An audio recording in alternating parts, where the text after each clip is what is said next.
Hello, y'all, and good evening. I hope everyone's having a great evening. Thank you for joining me in another edition of In the Burnt Orange Corral with Mama Longhorn. Mama Longhorn here. Hope y'all are having a great Sunday. Hook 'em horns as usual. I get down to business. We got some breaking news out of Austin as of yesterday, and more breaking news today. As everyone knows, if you follow Texas football or college football in general, our coach, Tom Herman, was fired yesterday, and a new hire already on board. The offensive coordinator of Alabama, Steve Sarkisian, is our new head coach. And before I start talking on that piece, I would like to wish Sam Ehlinger, our quarterback, the best of luck. He has officially declared for the draft this afternoon. So I wish him the best. You are very much loved here in the city of Austin, and I can't wait to see what's next for you, son. And you best be believing Mama Longhorn's going to be watching that draft to see where you go, and any team is very lucky to have you. So hook 'em horns all day long, Sam. We love you, and the best of luck. So getting back to the shocking breaking news here in Austin, you could imagine, from my surprise, like any other fan, and let alone the players, Coach Herman was let go. It was a shock. It was sad to see, sad to hear, but it was probably something that was in the pipeline. They always have an agenda, and even though I'm shocked and sad to see him go, I wish him the best, and all I can do moving forward is wish, or actually welcome Coach Sarkisian and wish him the best with the Texas football program. So just like any other coach, it's a learning experience for everyone. It's an experience to get used to for everyone. We're all in this together as fans. Everyone goes through transitions like this, and I know we all are a creature of habit sometimes where we don't really like change, but it's something to get used to again, and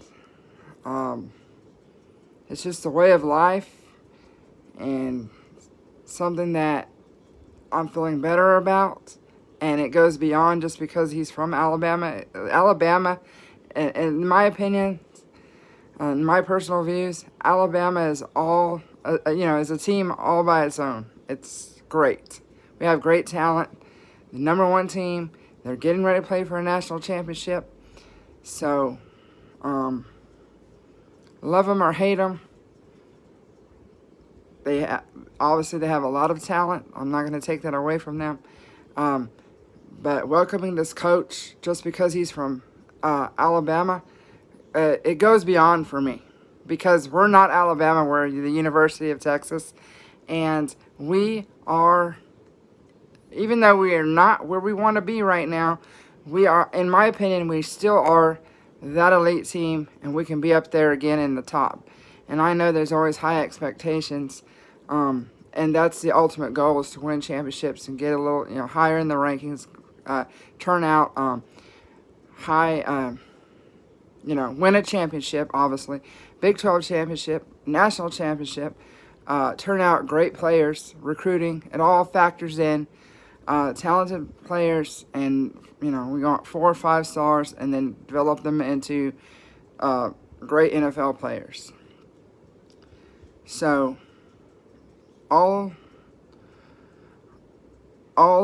before I get into all that I want in a coach and what my wish is for this Texas program, let me tell you some of my personal views. That was good stuff that was brought up from other people's perceptions and perspectives, including my husband, a wise man that he is, and it makes sense. I just want to make sure that I love University of Texas, but I want to make sure that we give our coaches time to build, because it does take time. And I would love nothing more for them to build a great program without any really big influences. They need to do their job. Let them do their job. So let me start out by saying I have some in my notes here. That the influence of college football and changing of the coaches are and can be political. And when I say political, I don't mean politicians in the world or whatever. I see local politics in this city in particular. Especially, here in Austin, like I said, that, and with a prestigious university like University of Texas,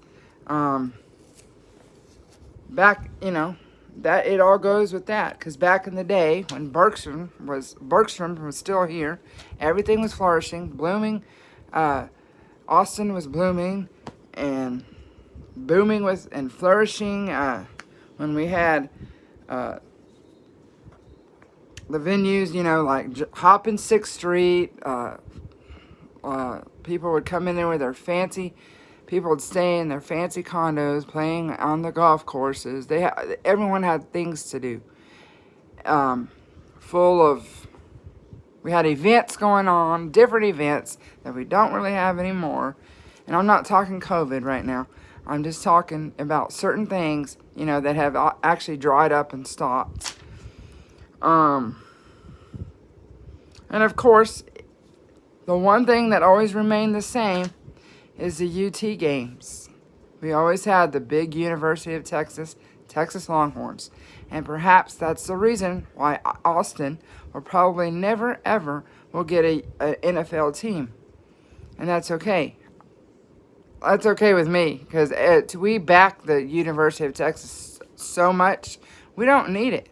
I mean, it's good that we also have the Formula One track that's coming back, and all the people are coming back to the city for that, and this new soccer stadium that's being built and other things, and so we want all that. But over the years, Austin has struggled. Now today, struggled with overcrowding, because everyone wants to come in the city, obviously because of jobs, and everyone's moving here. And but we also have a big problem with homelessness, and it doesn't help when our mayor makes it worse. I'm not gonna lie. I'm not gonna sit here and bash people, but I am not gonna lie that I don't find it very fun or enjoying anymore to go downtown anymore without being hassled. Can't even park anywhere decent because, again, there's no really a place. There's not really a place that you can be left alone.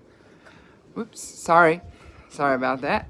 But anyway, what remains the same,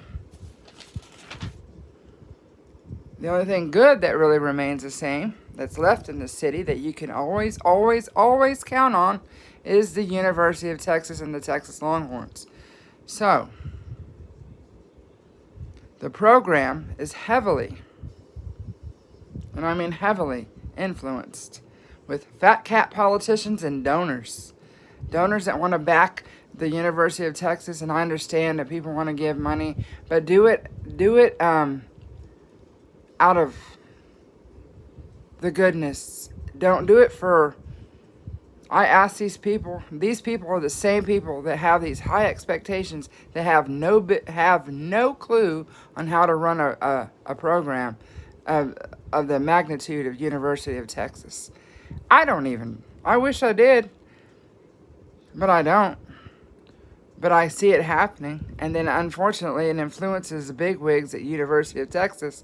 And I understand that we all want Texas to rise up into the top. I know that they can be up there in the rankings, and we kind of fell down throughout the years from Mac Brown to now. And we want our team up there and because we've seen them do it and won 2 and go in the championship. We've seen them. So, but I also want to make it very clear, but let them build their program and let them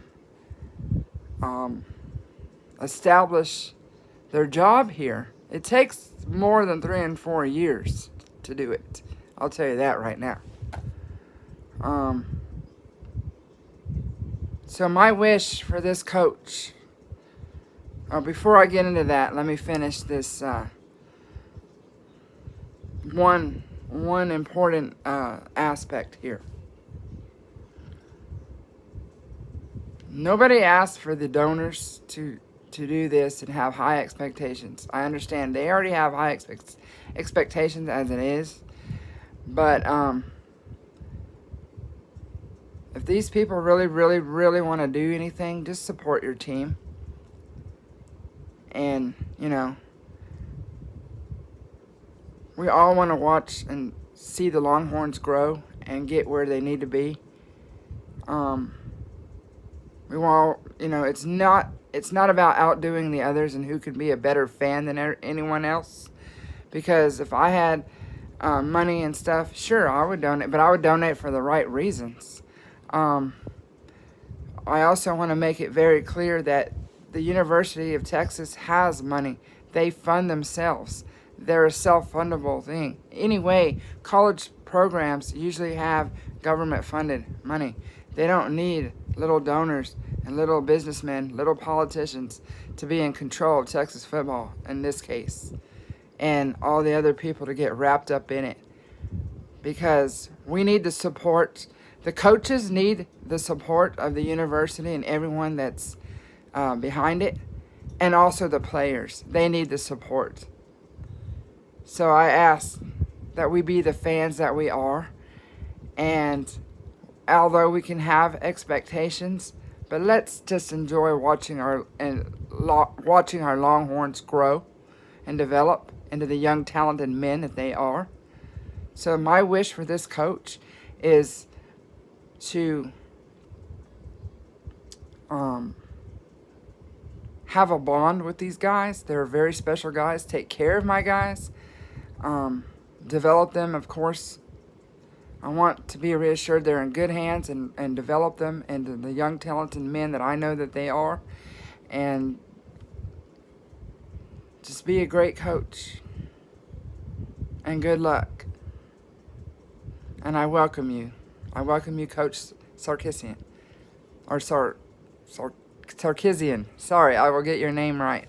But I welcome you to the Texas football, and hook 'em horns to you. And I would just like to pinpoint on some things, you know, that I feel better as a fan. He has made statements already, had an introductory press conference about how he's excited to get started, a great opportunity, and that he's always wanted to be a coach for Texas. He's actually was a quarterbacks coach on USC, and then 2005 championship when Texas obviously won against USC, and he knew that that was the dream job that he's always wanted. So welcome aboard. He has coached on Washington Huskies. He's been with Atlanta Falcons. He's been with Alabama. He has had some personal issues, but, you know, who hasn't? No one's perfect. So I'm the first one to say I'm the last one on the earth to judge anyone. Everyone has flaws and mistakes, but I believe in second chances. And if Nick Saban gave him, he saw something great in him, he gave him another chance, whatever he was at, you know, to come back to Alabama. Hell, he won the what do you call it? The Broyles Award, which is the best assistant coach in college football this year. So yeah. I think he's going to take a new direction with recruiting, with he's developing a new coaching staff. That's going to be more in the pipeline. That, that's more for more videos in the future to talk about once I know more. There's a lot of things to still get excited about. Like I said, I wish Herman the best, but I also welcome the new coach, Steve Sarkisian, and what he can do, and also he's already acknowledged that Texas is, that he sees, what he sees in Texas is a championship team. So that means a lot to me because we have the same vision. He sees what I see, so I like him already. That makes me feel better. And he can develop. He says that there's a lot of work to do, and he's a man for the job, and he loves the opportunity, and he's gonna do his job. So that's all I can ask for in a coach. So if I'm not scared, no Longhorn fan needs to be scared. And if anyone, my motto thing is, if anyone doesn't want to support the team fully or the coach, or want to bash or just be fair weather fans or bandwagon fans, well, there's other teams out there. The college football world is huge. Simply just don't watch the Longhorns. That's all I say. But for me, I'm going to continue to watch our Texas Longhorns, and I'm going to continue to support them and love them and raise my horns up every day. So there's a lot of things to come. I just wanted to put that out there and express my views and my opinions on it and speak my mind on it. I also do want to pass along some information of the running backs coach. Stan Drayton will probably stay in Austin and stay on as Coach Sarkisian's staff, or one of his staff members. There could be a couple more maybe that stays on, depending. But it looks like he is developing his staff. So, excuse me, sorry. Stan Drayton has been, he was responsible for bringing Bijan Robinson over and Keontae Ingram, so good stuff from him. So good luck, and I wish you the best success staying on in Texas, and I can't wait to see what other developing coaching staff is available or assembled. Like we know, the national championship is being played Monday, January 11th. So right after that game, he will come to Austin, but by then, he will be assembling his coaching staff. So I can't wait to see the developing stories on that. So we're getting developing stories every day, folks, on this. And as soon as I know anything, of course, I'll be speaking my mind and my opinions and my thoughts and views.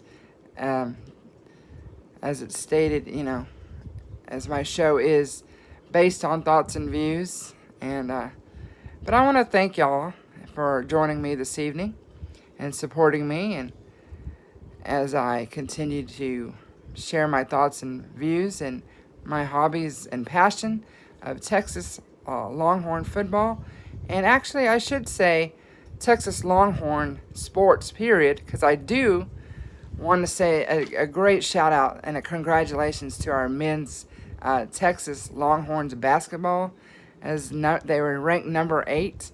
And yesterday they beat number 3 Kansas. That's so impressive.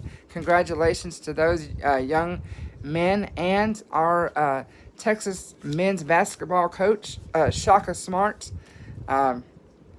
Great things. And I'm happy they're still giving that man a chance too, because it's not overnight that it takes to build a program. So congratulations. And until next time, guys, thank you for tuning in. This has been Mama Longhorn in another edition of In the Burnt Orange Corral with Mama Longhorn. Hook 'em horns all day long. And until next time, guys. Bye.